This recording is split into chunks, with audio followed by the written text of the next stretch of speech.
প্রতিবন্ধী প্রতিবন্ধীরা বঞ্চিত করো না ওদের, ওরা অযোগ্য অযোগ্য না, বঞ্চিত করো না ওদের, বঞ্চিত করো না ওদের।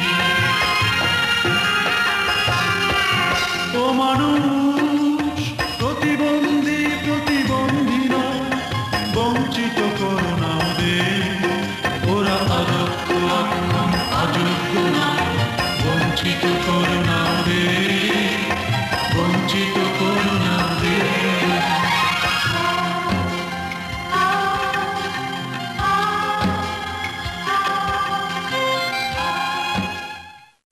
দর্শক মণ্ডলী শুভেচ্ছা নিন, আমন্ত্রণ জানাচ্ছি প্রতিবন্ধী ব্যক্তিদের অধিকার বিষয়ক অনুষ্ঠান উন্নয়নে প্রতিবন্ধী দেখার জন্য। প্রিয় দর্শক, আপনারা জানেন ৮ মার্চ বিশ্ব নারী দিবস। এই দিবসকে কেন্দ্র করে পৃথিবীর তাবৎ দেশে নারীদের অধিকার এবং তাদের সামাজিক মর্যাদা রক্ষার জন্য বিভিন্ন ধরনের কর্মসূচি গ্রহণ করা হয়েছে।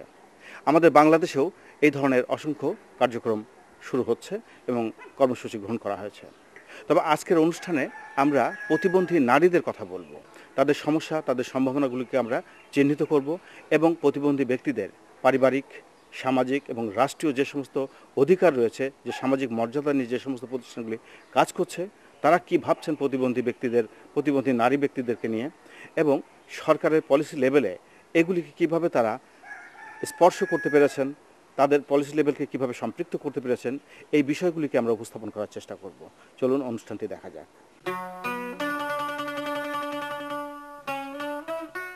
প্রত্যেকটি দেশ বা জাতির সার্বিক উন্নয়নে সকল নাগরিকের অংশগ্রহণ আবশ্যক। ব্যক্তিগত এবং পারিবারিক উদ্যোগে আমাদের প্রতিবন্ধী ব্যক্তিরা নিজ নিজ অবস্থান থেকে জাতীয় উন্নয়নে যথেষ্ট অবদান রেখে চলেছেন। তবে সুবিধাবঞ্চিত বিভিন্ন ধরনের প্রতিবন্ধী ব্যক্তিদের অসহায়ত্ব বিবেচনা করে উন্নয়নের মূল স্রোতে সম্পৃক্ত করার প্রয়োজনীয় পরিবেশ সৃষ্টি করা আজ সময়ের দাবিতে পরিণত হয়েছে। তারই ধারাবাহিকতায় বাংলাদেশ প্রতিবন্ধী কল্যাণ সমিতি BPKS দেশের অধিকাংশ জেলায় প্রতিবন্ধী ব্যক্তিদের নিজস্ব সংগঠন disable peoples organisation to development DPOD গঠনে সহযোগিতা করে আসছে। এই ধরনের প্রতিটি সংগঠনের আওতায় 3টি করে ওয়ার্ডে 27টি করে grassroot level disable peoples organisation to development GDPOD অর্থাৎ তৃণমূল পর্যায়ের প্রতিবন্ধী ব্যক্তিদের স্ব-সংগঠন রয়েছে। BPKS-এর সার্বিক তত্ত্বাবধানে প্রতিষ্ঠিত এই ধরনের সংগঠনগুলো আজ বিভিন্ন ধরনের হাজার হাজার প্রতিবন্ধী ব্যক্তির আশা ভরসার প্রতীক হয়ে উঠেছে। এ ধরনের সংগঠনের সহায়তায় অন্যান্য জেলার ন্যায় গাজীপুর জেলার কালিয়াকৈর উপজেলার প্রতিবন্ধী মেয়েরা বিভিন্ন ধরনের আয় বর্ধনমূলক কাজ করে স্বাবলম্বী হয়েছে।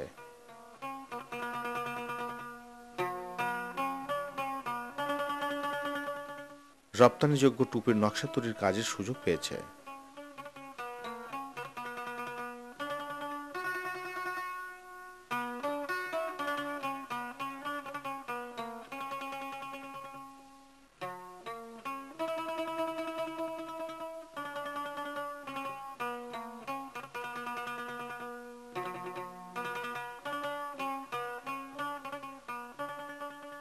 এই কাজের মাধ্যমে তারা নিজের ও পরিবারের জন্য বাড়তি আয়ের ব্যবস্থা করছে, স্বনির্ভর হচ্ছে, আত্মপ্রত্যয়ী হচ্ছে, সর্বোপরি তাদের সামাজিক মর্যাদা বৃদ্ধি পাচ্ছে।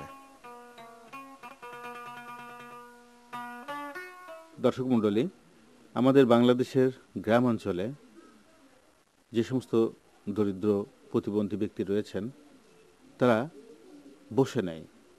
তারা তাদের নিজ উদ্যোগে, তাদের সাধ্য অনুযায়ী তারা তাদের আয়বর্ধনমূলক বিভিন্ন ধরনের কার্যক্রম চালিয়ে যাচ্ছে। তারই অংশ হিসেবে আমরা দেখছি গাজীপুর জেলার কালিয়াকৈর উপজেলায় অসংখ্য পরিবার এই ধরনের টুপি তারা তৈরি করছে নিজ বাড়ির আঙ্গিনায়। তাদের সাংসারিক যাবতীয় কাজের ফাঁকে ফাঁকে তারা এই কাজগুলি করছেন। আমি কথা বলবো এরকম কয়েকজন প্রতিবন্ধী সদস্যের সাথে। আপনার কাছে একটু জানতে চাচ্ছি যে এই যে টুপি আপনারা তৈরি করছেন, এগুলি কিভাবে করছেন, কোথায় বিক্রি করেন, এই বিষয়গুলো আমাদের একটু বলেন। কত টাকা ইনকাম হচ্ছে আপনাদের এগুলো কি করেন? এগুলো যে দিছে আমাকে, এই কাজটাও লোকে ওরাই তৈরি করে লোকে দিছে, আমরা হাতের কাজ করে ফুলটাও লোকে ভরে দিই। এই জায়গায় বিভিন্ন জায়গায় লোকে বিক্রি হয়, যেমন সৌদি, মালয়েশিয়া, জাপান, তারপর অনেক অনেক জায়গায় যায় টুপি বিক্রি হয়। আচ্ছা, আপনারা এখানে যে এই টুপিটা তৈরি করছেন, এটার পুরাটাই ওরা আপনাদের কাছে দিয়ে যাচ্ছে, এই কাপড়, এই সেলাই সবই দিয়ে যাচ্ছে, সুতা সবই দিয়ে যাচ্ছে, শুধু নকশাটা আপনারা করছেন। নকশাটা আমরা করি। তো এই যে নকশাটা করছেন, এর ডিজাইনটাও কি ওরা দিয়ে যায়? ডিজাইনটা ওরাই করে দেওয়া যায়। আপনার খালি সুতাটা লাগাই দেন? সুতাটা খালি ওই ডিজাইনটা করো, সুতাটাও লোকে যে আমরা খুব বরট করি। আচ্ছা, তো এই একটা টুপি তৈরি করতে আপনার কয়দিন সময় লাগতে পারে?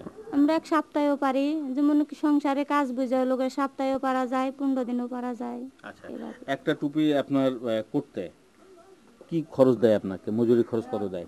আমরা একটা টুপি তৈরি করে দিলাম, 350 টাকা করে দেয়। 350 টাকা? তাতে আপনার সপ্তাহ হতে পারে, 15 দিনও হতে পারে, আপনি ইচ্ছা করলে কি একদিনও করতে পারেন? না, একদিনে পারা যায় না আর কি, যদি ইচ্ছা করি তাহলে 3 দিনের ভিতরে 3 পারা দিনে যায়। করা যায়? সংসারের কাজ তখন সংসারে কাজ আছে না, করা যাবে না সংসারের। সেটা। হ্যাঁ, আচ্ছা, তো এই যে এটা করছেন কতদিন হলো আপনাদের? এটাও লোকে বছর 2-3 বছর হবো এই কাজটা যখন আসছে। আচ্ছা। আমরা লোকে করতেছি 3 বছর। আমি মাসে 3টা করে টুপি তৈরি করি পারি। তাতে কি তোমার স্কুলে পড়াশোনা খরচ হয়? হ্যাঁ হয়। তোমার আব্বা আম্মার কাছ থেকে টাকা নিতে হয়? খাতা কলম কিনতে আমি নেই আলাদাভাবে, আমার আলাদা ব্যক্তিগতভাবে টাকা পয়সা লাগে, হেতু কিনে নিই। আর বাকি টাকা তুমি টুপি তৈরি করে তোমার ইনকাম হয়? জি। বর্তমান প্রজন্মের মেয়েরা প্রতিবন্ধিতাকে পরাজিত করতে চায়, শিক্ষার আলোয় আলোকিত মানুষ হয়ে অবদান রাখতে চায় দেশ ও জাতির কল্যাণে। এই মনোবল বা দৃঢ়তাটুকু তারা পেয়েছে বাংলাদেশ প্রতিবন্ধী কল্যাণ সমিতির আন্তরিক সহায়তায়। জেসমিন, তুমি কোন স্কুলে পড়ো সেটা একটু বলো আমাদের। কালাকুর পাইলট উচ্চ বালিকা বিদ্যালয়। আচ্ছা, তো তুমি যখন প্রথম ভর্তি হতে গিয়েছিলে তখন কি সমস্যা হয়েছিল তোমার? জি স্যার, প্রথম আমার সমস্যা হয়েছিল, আমি আমার স্কুলে ভর্তি করতে চাইছিল না, এরকম দেখে যে স্যাররা বলছে তুমি প্রতিদিন স্কুলে আসতে পারবে না, এই সমস্যা বলেছিল। তা বিপিকেএসআইডি সেন্টারে গাজীপুর থেকে স্যারেরা যেয়ে বলছে যে এই মেয়েটাকে কে ভর্তি করবেন না স্যার, কেন ভর্তি করবেন না, ওর কোনো সমস্যা নেই, ওতে প্রতিদিন স্কুলে আসা যাওয়া করবে, তার জন্য আমরা সহযোগিতা করব। আচ্ছা, তো ওরা আর কি সহযোগিতা করছে তোমাকে? যে টিউশন ফ্রি পাচ্ছি, স্যার টিউশন ফ্রি দিচ্ছে, টিউশন ফ্রি দেওয়ার পরে আমরা খাতা কলম কিনতে পারছি, রিক্সা ভাড়া দিতে পারছি, করতে পারছি, যে প্রাইভেট পড়তে পারছি ওই টাকা দিয়ে, যে আমরা অনেক সাহায্য পাচ্ছি। আচ্ছা, তুমি লেখাপড়া শিখে কি করতে চাও? স্যার আমি অনেক বড় হতে চাই লেখাপড়া করে। দেশের প্রতিটি শিক্ষা প্রতিষ্ঠানকে অপ্রতিবন্ধী ছাত্রছাত্রীদের পাশাপাশি প্রতিবন্ধী ছাত্রছাত্রীদের উপযোগী শিক্ষা ব্যবস্থা বিষয়ক শিক্ষানীতি প্রণয়ন করা অত্যন্ত জরুরি হয়ে পড়েছে দেশের সার্বিক উন্নয়নের স্বার্থে।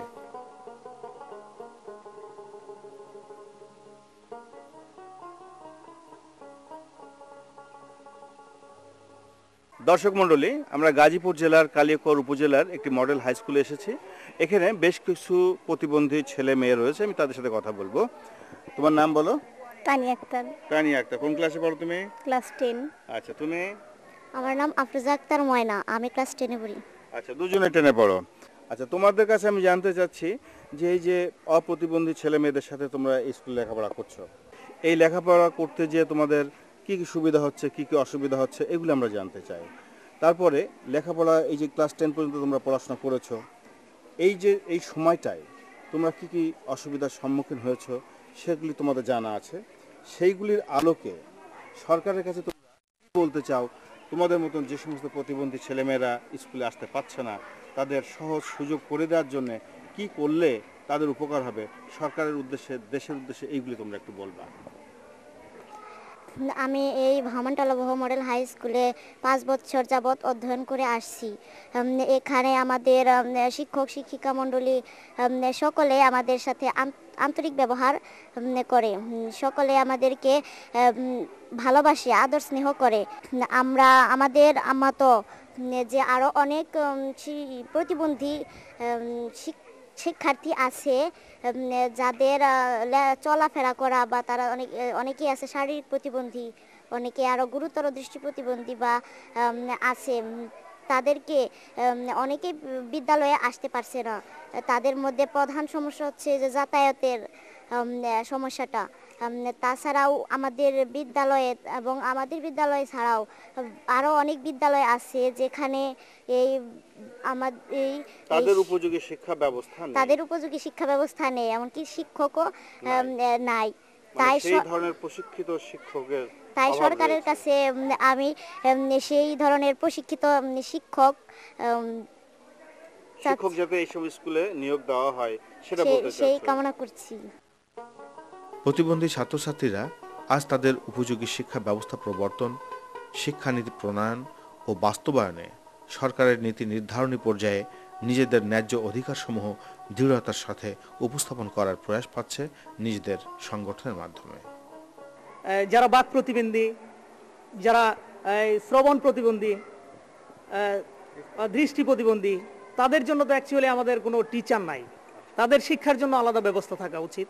সারা বাংলাদেশ সরকার এখন প্রতিবন্ধীদের প্রতি উদার মনোভাব প্রকাশ করছেন এবং আমার বাংলাদেশ সরকারের কাছে একটা আহ্বান থাকবে যাতে সমাজের মধ্যে এই প্রতিবন্ধীরা একটা ভালো একটা পর্যায়ে থাকে, তার জন্য স্কুলে যাতে তারা শিক্ষা সঠিকভাবে পায়, এরকম প্রতিটা স্কুলে যেন প্রতিবন্ধীদের প্রশিক্ষণের জন্য অন্ততপক্ষে প্রশিক্ষণপ্রাপ্ত শিক্ষক নিয়োগ দেওয়া হয়। অর্থাৎ আপনি বলতে চাচ্ছেন যে প্রতিবন্ধী ব্যক্তিদের জন্য, ছেলে মেয়েদের জন্য প্রশিক্ষণপ্রাপ্ত শিক্ষক দরকার, শিক্ষা উপকরণ দরকার এবং তাদের সহজ গম্যতার জন্য যে সমস্ত প্রয়োজনীয় ব্যবস্থা অর্থাৎ প্রতিবন্ধী বান্ধব পরিবেশ তৈরি করা দরকার।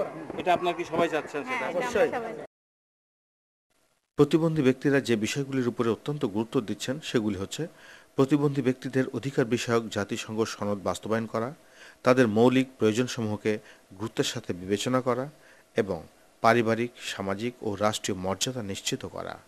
এই তিনটি বিষয় নিশ্চিত করতে দেশের সকল প্রতিবন্ধী জনগোষ্ঠী ঐক্যবদ্ধ হয়ে সরকারের দৃষ্টি আকর্ষণে কাজ করে যাচ্ছে।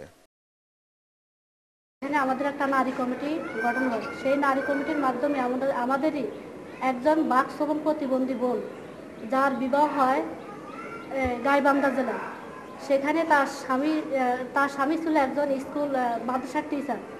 এই টিচারকে তার পরিবারের লোকজনরা আমাদের এই বাক শ্রবণ প্রতিবন্ধী বোনকে অনেক নির্যাতন করতো শারীরিকভাবে। তারপর আমরা প্রতিবন্ধী নারী উন্নয়ন কমিটি এবং আমাদের সেন্টার সমন্বয়কারী সহকারে আমরা বসে আমাদের একটা স্টাম্পের উপরে একটা চুক্তিনামা আর কি, যে চুক্তিনামার মধ্যে আমরা লিখি যে তাকে আর শারীরিকভাবে নির্যাতন করা হবে না, তাকে সেখানে সুখে শান্তিতে রাখা হবে। এরকম কিছু শর্ত মেনে আমরা চাই সেখানে আমাদের যেন সে একটা কর্ম করে খেতে পারে, তাই আমরা একটা সেলাই মেশিন কিনে তাকে তার শ্বশুরালয়ে পাঠাই। এখন সেখানে সে খুব সুখে শান্তিতে জীবনযাপন করছে। দর্শক মণ্ডলী, আমরা এখানে দেখতে পাচ্ছি বেশ কিছু নারীবাদী সংগঠন ঢাকা বিশ্ববিদ্যালয়ের ছাত্রছাত্রীদের সমন্বয়ে প্রতিবন্ধী নারীদের অধিকার বিষয়ক একটি আলোচনা করছে। প্রতিবন্ধী নারীদের মৌলিক যে অধিকারগুলি রয়েছে সেগুলি কিভাবে নিশ্চিত হতে পারে, এগুলি পলিসি লেভেলে কিভাবে পৌঁছানো যেতে পারে ইত্যাদি বিষয় নিয়ে প্রতিবন্ধী নারী উন্নয়ন ফাউন্ডেশন এবং national alliance of disabled peoples organisation NADPO প্রতিবন্ধী নারীদের অধিকার সংরক্ষণের জন্য এবং অধিকার বাস্তবায়নের বিভিন্ন ক্ষেত্র তৈরি করার জন্য কাজ করে আসছে।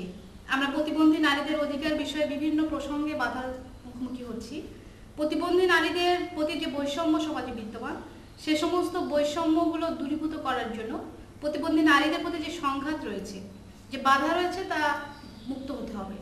সেই বিষয় নিয়ে আমরা আজ একটু আলোচনা করব। আমরা আপনাদের কাছে জানতে চাইব যে প্রতিবন্ধী নারীদের যে সমস্যাগুলো রয়েছে, সেই সমস্যাগুলো আপনারা কে কি ভাবছেন।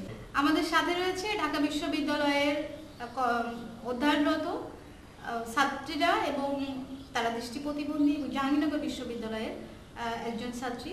আমি আজ আপনাদেরকে প্রতিবন্ধী নারী উন্নয়ন ফাউন্ডেশনে আসার জন্য স্বাগত জানাচ্ছি। আমরা এবার আমাদের মূল আলোচনায় ফিরে আসবো। আমাদের সাথে কথা বলবেন আমাদের মৌলিক চাহিদা নিয়ে, মৌলিক প্রয়োজন নিয়ে। আমি আমাদের প্রতিবন্ধীদের মৌলিক প্রয়োজনের মধ্যে সহায়ক উপকরণ নিয়ে কিছু বলতে যাচ্ছি। যেমন আমাদের দৃষ্টি প্রতিবন্ধীদের সাদা ছুরির প্রয়োজন বা ম্যাগনিফাইং গ্লাসের প্রয়োজন। তারপরে যারা আমরা শারীরিক প্রতিবন্ধী আছি তাদের হুইল চেয়ার ক্লাসের প্রয়োজন আছে। শ্রবণ প্রতিবন্ধীদের ইশারা ভাষার ব্যবহারের প্রয়োজন। এটা নিয়ে সরকার কতটা ভাবছে? আমরা চাই এখন থেকে সরকারি বাজেটে আমাদের এই সহায়ক উপকরণ নিয়ে বাজেট করা হোক। শিক্ষা একটি মৌলিক অধিকার, সে প্রতিবন্ধী হোক অপ্রতিবন্ধী হোক, কিন্তু সরকার অপ্রতিবন্ধীদের জন্য প্রতি বছর শিক্ষার ক্ষেত্রে অনেক বাজেট থাকে। সেটি হচ্ছে বই বিতরণ, তারপর বিভিন্ন শিক্ষা। এই ক্ষেত্রে আমি একটু বলতে চাই যে শিক্ষাক্ষেত্রে কিন্তু সরকার স্কুল পর্যায়ে শিক্ষার্থীদের জন্য প্রচুর বই বিতরণ করছে, কিন্তু দুঃখজনক হলেও সত্যি আমরা যারা দৃষ্টি প্রতিবন্ধী আছি আমাদের দৃষ্টি প্রতিবন্ধীদের জন্য কিন্তু এখনো পর্যন্ত কোনো বই পাবলিশ করা হয়নি। এটাই হচ্ছে আমাদের শিক্ষাক্ষেত্রের সবচেয়ে বড় বাধা। বাংলাদেশে চাকরি পাওয়ার ক্ষেত্রে প্রতিবন্ধীদের জন্য তৃতীয় এবং চতুর্থ শ্রেণীতে 10% কোটা রয়েছে, কিন্তু বাংলাদেশের সর্বোচ্চ বিদ্যাপীঠ ঢাকা বিশ্ববিদ্যালয় অথবা জাহাঙ্গীরনগর বিশ্ববিদ্যালয় শেষে যখন প্রতিবন্ধীরা পড়াশোনা করে BCS এর জন্য অ্যাপ্লাই করতে চায় তখন তাদের সর্বোচ্চ বাধার সম্মুখীন হতে হয়। তার কারণ হচ্ছে ফার্স্ট ক্লাস BCS এ কোনো প্রতিবন্ধীদের জন্য কোটা নেই। এক্ষেত্রে একটি স্পষ্ট বাধা রয়েছে।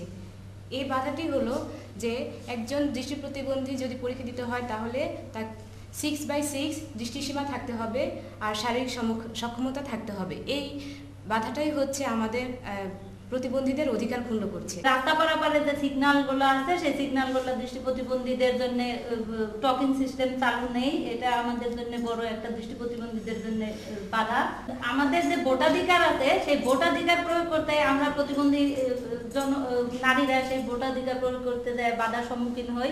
আমাদের জন্য সেই ভোট কেন্দ্রগুলা উপযোগী নয়।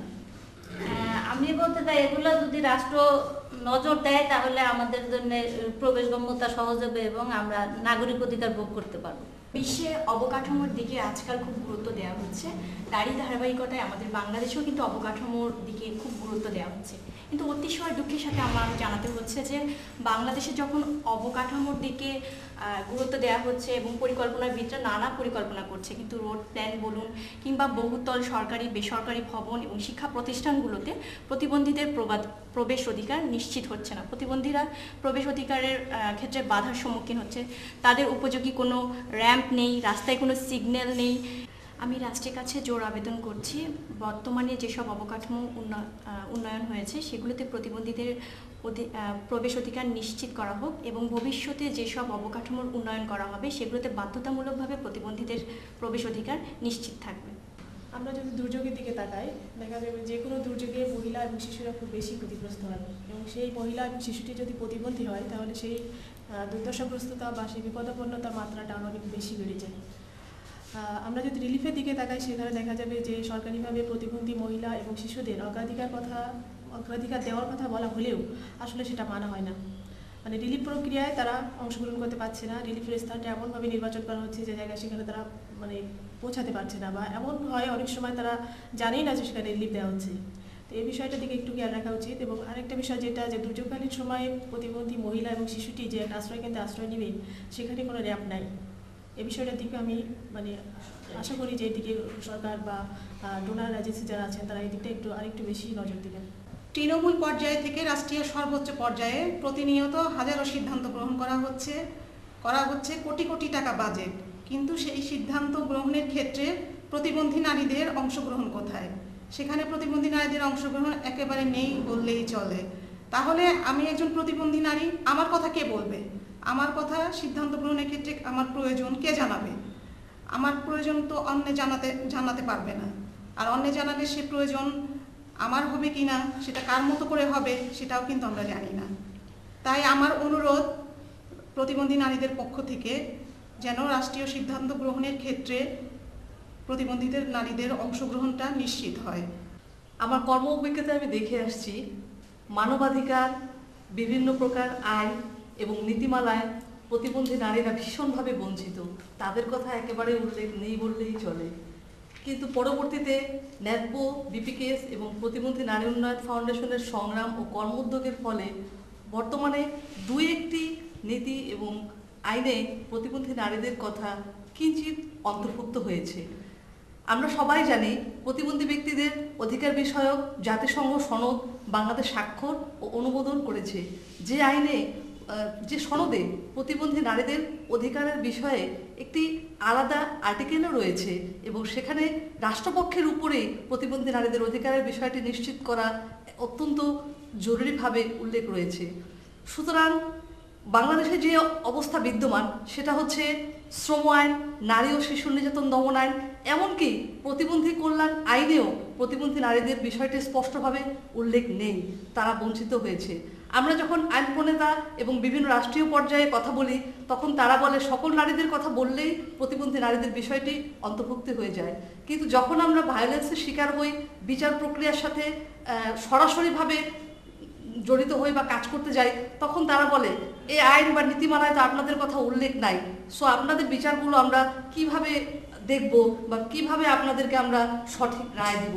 তাই সকল আইন প্রণেতা, নীতি প্রণয়নকারী এবং সরকারের কাছে আমার জোর আবেদন, সমস্ত আইন, নীতিমালা এবং পরিকল্পনা করার সময় অবশ্যই যেন প্রতিবন্ধী নারীদের অংশগ্রহণের কথা ভাবা হয় এবং প্রতিটি ক্ষেত্রে যেন তাদের অন্তর্ভুক্তি নিশ্চিত করে, তাদের অধিকার নিশ্চিত করে এই আইন, নীতিমালা এবং সমস্ত পরিকল্পনাগুলো প্রণীত হয় এবং তাদের অধিকার বোধটাকে গুরুত্ব দিয়ে রাষ্ট্রকে উন্নত করার জন্য চিন্তা করা হয়। আপনারা যে আবেদন জানালেন, আপনারা যে কথা বললেন যে সরকার যদি আমাদের প্রতি দৃষ্টি দেয়, প্রবেশগম্যতার ক্ষেত্রে যদি মনোযোগী হয়, যদি সিদ্ধান্ত গ্রহণ প্রক্রিয়া প্রতিবন্ধী নারীদের অংশগ্রহণ বাড়ে এবং আমাদের মৌলিক প্রয়োজনগুলো যদি মিট আপ হয়, তাহলে যেটা হবে সেটা হচ্ছে যে আমাদের কর্মসংস্থান বাড়বে, আমাদের প্রতি যে আস্থা মানুষের, সে আস্থাটা বাড়বে এবং আমাদের যোগ্যতা এবং দক্ষতা বৃদ্ধি পাবে, আমাদের অধিকারগুলো অর্জন হবে।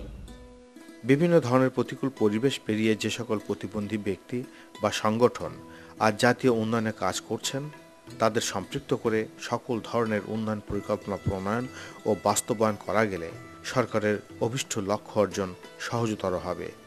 প্রতিবন্ধিতার প্রতিবন্ধকতা থেকে বেরিয়ে এসে প্রতিবন্ধী ব্যক্তিরা দেশের উন্নয়নের মূল স্রোতে নিজেদেরকে সম্পৃক্ত করতে পারবে, অবদান রাখতে সমর্থ হবে জাতীয় উন্নয়নে, এই বিশ্বাস আমাদের প্রতিবন্ধী জনগোষ্ঠীর।